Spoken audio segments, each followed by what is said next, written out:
Hey hello guys, I hope doing all well. मुझे आशा है आप सब ठीक होंगे। आज मैं आप लोगों के साथ शेयर करने वाली हूँ किल माई लव का चैप्टर नंबर 25 हिंदी में। अगर आपने इसके प्रीवियस चैप्टर नहीं देखे हो तो प्लीज़ देख ले, इससे आपको स्टोरी अच्छे से समझ में आएगी। प्रीवियस चैप्टर में हमने देखा जिंग रफली नाइट के बाद बहुत ज़्यादा थक कर अनकॉन्शियस हो जाता है। चैप्टर की स्टार्टिंग में हमें जिंग को दिखाया जाता है जो अनकॉन्शियस लेटा हुआ होता है। तभी जिंग को होश आता है। आप इस पर्सन को तो जानते होंगे, इस पर्सन का नाम डॉक्टर डैनियल है। अगर आपने इस स्टोरी के प्रीवियस चैप्टर देखे होंगे तो आपको इस बारे में पता होगा। डैनियल जिंग का बहुत अच्छा फ्रेंड है और डॉक्टर भी है। डैनियल जिंग से कहता है फाइनली तुम जाग गए जिंग, और स्माइल करते हुए कहता है लॉन्ग टाइम नो सी, मैंने तुम्हें बहुत लंबे टाइम के बाद देखा। तभी जिंग शॉक्ड होते हुए कहता है डैनियल, और उठकर बैठ जाता है। जिंग डैनियल से कहता है तुम यहाँ पर क्या कर रहे हो, ये प्लेस कौन सा है, मुझे वरीना से वापस आकर अपने टाउन जाना था। सडनली उठने की वजह से जिंग स्टोमक में पेन होने लगता है। तभी डैनियल कहता है वरीडली डोंट मूव, तुम्हारी करंटली फिजिकल कंडीशन बहुत ज्यादा बैड है। तुम अभी जू फैमिली के मेंशन में हो और ये बॉर्नेट ऑर्गेनाइजेशन का वर्क प्लेस भी है, और मैं इस ऑर्गेनाइजेशन का डॉक्टर हूँ और तुम्हारे केयर का मैं रिस्पॉन्सिबल हूँ। मन में सोचता है तो जू फैमिली का मेंशन है, नो वंडर, मुझे इसीलिए ये अनफेमिलियर और फेमिलियर सा लग रहा था। मैं 10 सालों के बाद यहाँ पर वापस आया हूँ। तभी डैनियल खांसते हुए कहता जुशन, तुम्हें 2 दिन पहले ही वरीना से वापस ले आया था, तुम 2 दिन से अनकॉन्शियस हो। इन शॉर्ट कहूँ तो तुम बहुत ज़्यादा एक्सरसाइज करने की वजह से अनकॉन्शियस हुए। और गाइज आप समझ गए होंगे कि डैनियल किस एक्सरसाइज के बारे में बात कर रहा है। इतना सुनते ही जिंग शॉक्ड हो जाता है। मैं 2 दिन से अनकॉन्शियस था, ये डीमन किड ये बहुत ज्यादा खतरनाक है। डैनियल डरते हुए जिंग से कहता है इवन मैंने तुमसे कहा था तुम कभी भी उसके क्लोज मत जाना, बट आई नेवर एक्सपेक्टेड कि वो किड तुम्हारे लिए क्या फीलिंग रखता है और वो तुम्हें ढूंढने के लिए क्या कुछ नहीं करे। जिंग डैनियल की ओर देखते हुए कहता है सो व्हाट हैपन, तुम्हें मुझे एक्सप्लेन करना चाहिए ना डैनियल। मैंने तुम्हें उसकी देखभाल करने के लिए बहुत सारा गोल्ड दिया था, तुम मुझे बताओ कि वो इस संगठन में कैसे शामिल हो गया और तुम बॉर्नेट के ऑर्गेनाइजेशन के डॉक्टर कैसे बन गए। डैनियल डरते हुए कहता है ओह वेल, ये बहुत लंबी स्टोरी है। मैं बॉर्नेट में पूरी तरह से अपनी मर्जी से शामिल हुआ हूँ। मैंने ही तुम्हारा एग्जैक्ट पता उसे बताया था, मैंने ही उसे तुम्हें ढूंढने में मदद की। इतना सुनते ही जिंग को बहुत ज्यादा गुस्सा आता है और वो डैनियल का कॉलर पकड़ते हुए कहता है व्हाट डू यू मीन, और क्रीपी वे में डैनियल से कहता है तुमने उसे इस ऑर्गेनाइजेशन में आने और मुझे ढूंढने और मेरे रिटायरमेंट में खलल डालने में और मेरी जिंदगी को इस तरह बर्बाद करने में उसकी पूरी मदद की। डैनियल जिंग से कहता है इतना ज्यादा गुस्सा मत करो, तुम्हारी हेल्थ हमारे लिए सबसे ज्यादा इम्पोर्टेंट है। आई नो, मुझे पता है तुम मेरे एक्सप्लेनेशन को एक्सेप्ट नहीं करोगे, बट ये मैंने सब कुछ तुम्हें प्रोटेक्ट करने के लिए किया। 10 साल पहले जब इंटरनेशनल ऑर्गेनाइजेशन एच.टी. क्लेयर प्लानेटोरियम में आए थे वो तुम्हें कैप्चर करना चाहते थे, बट मैंने तुम्हें यहाँ से सक्सेसफुली भगा दिया था। फिर हमें पास्ट की कुछ मेमोरीज दिखाई जाती हैं जहाँ पर डैनियल कहता है लेकिन तुम जो नहीं जानते थे वह एच.टी. के अलावा था। क्लेयर काल्फा ने तुम्हें मारने के लिए सीक्रेटली रूप से रेड वेहल नामक एक असैसिन संगठन को तुम्हें मारने के लिए भेजा। कानूनी और अवैध दोनों ही दुनिया के आपको ट्रैक करने के लिए बहुत सारे संसाधनों का उपयोग किया, इससे पहले कि वो आपको ट्रैप कर सके। वह उस टाइम की बात थी। मुझे दोनों मॉनिटर पर नजर रखने और जब वो आपको ढूंढे तो आपको भगाने में तुम्हारी सहायता करने का बस मुझे एक ही तरीका सूझा था। तभी मेरी सारी बातें वह जुशन सुन रहा था। ये सारी बातें जुसैन ने सुनी। जब से तुम उसे छोड़ के गए वह एक बदला हुआ व्यक्ति बन गया।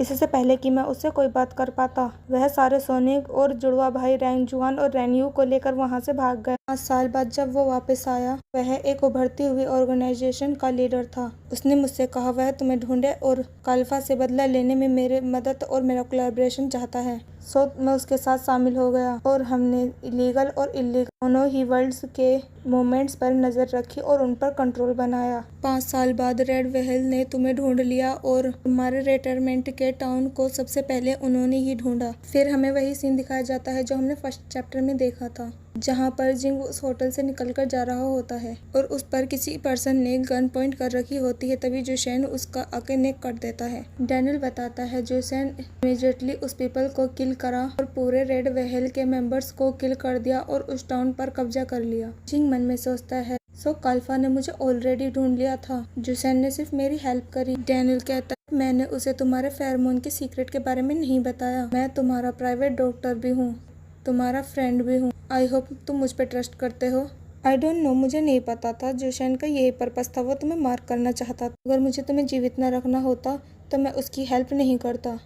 जिन अपना सर पकड़ते हुए कहता है उस बच्चे द्वारा टेम्परेरी मार्क होने के बाद मेरे फेरोमोन लगभग बहुत ज़्यादा कमज़ोर हो गए हैं। अगर वो मुझे कंटिन्यूसली मार्क करता रहा तो रियली पॉसिबिलिटी है कि मैं एक ओमेगा की तरह पीरियड एंड प्रेग्नेंट हो सकता हूँ उसके मार्क करने की वजह से।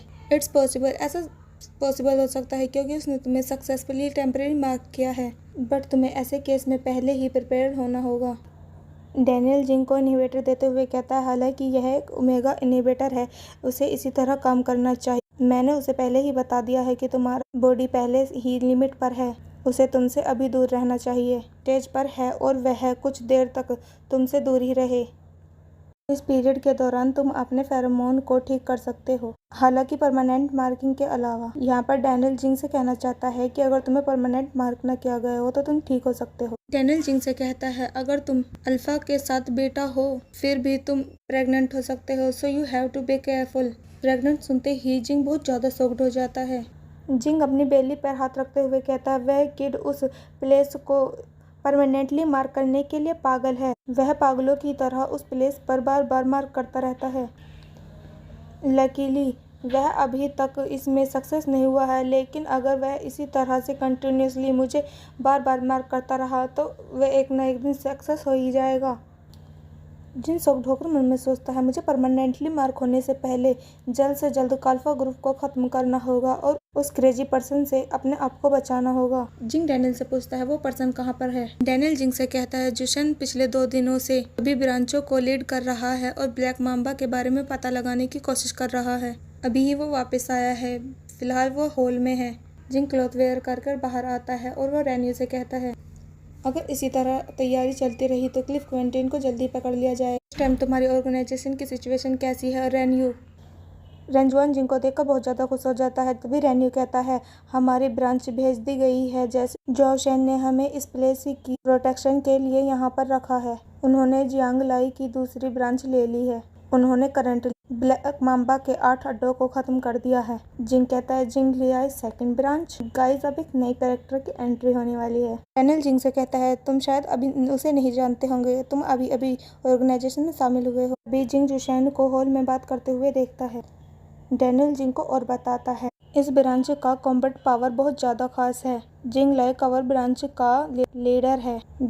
जिंग लाई जोशैन के बहुत अदर ब्रांचों में से खास ब्रांच का लीडर है। रूमर यह भी है कि उनका क्वाइट और स्पेशल रिलेशनशिप है। तभी हमें लाई को दिखाया जाता है, जो बॉर्नेट सेकंड ब्रांच लीडर होता है। उसका पूरा नाम जिंग लाई होता है। लाई जिंग की ओर देखता है और जुशन से पूछता है, जुशन, हु इज दैट? यह कौन है? जुशन शांत होकर बस जिंग को देख रहा होता है। जुशन जिंग की ओर देखते हुए कहता है, वह बस न्यू मेंबर है कवर ब्रांच का, नथिंग स्पेशल, कुछ खास नहीं है। एवरीवन, तुम सब जा सकते हो, आज का मिशन पूरा हुआ। इतना बोलते ही जुशन वहाँ से चला जाता है। पीछे खड़े रैन्यू, रंगजुआन, जिंग और डैनियल तीनों चारों के कुछ भी समझ में नहीं आता। जिन शॉक्ड होकर मन में सोचता, ये क्रेजी पर्सन सडनली चेंज कैसे हो गया? सरप्राइजिंगली उसने मुझे देखकर भी अनदेखा कर दिया, वो ऐसे एक्ट कैसे कर सकता है? फिर मन में सोचता, वाह, मैं इतना सरप्राइज क्यों हो रहा हूँ? मुझे तो उसका ग्रेटफुल होना चाहिए।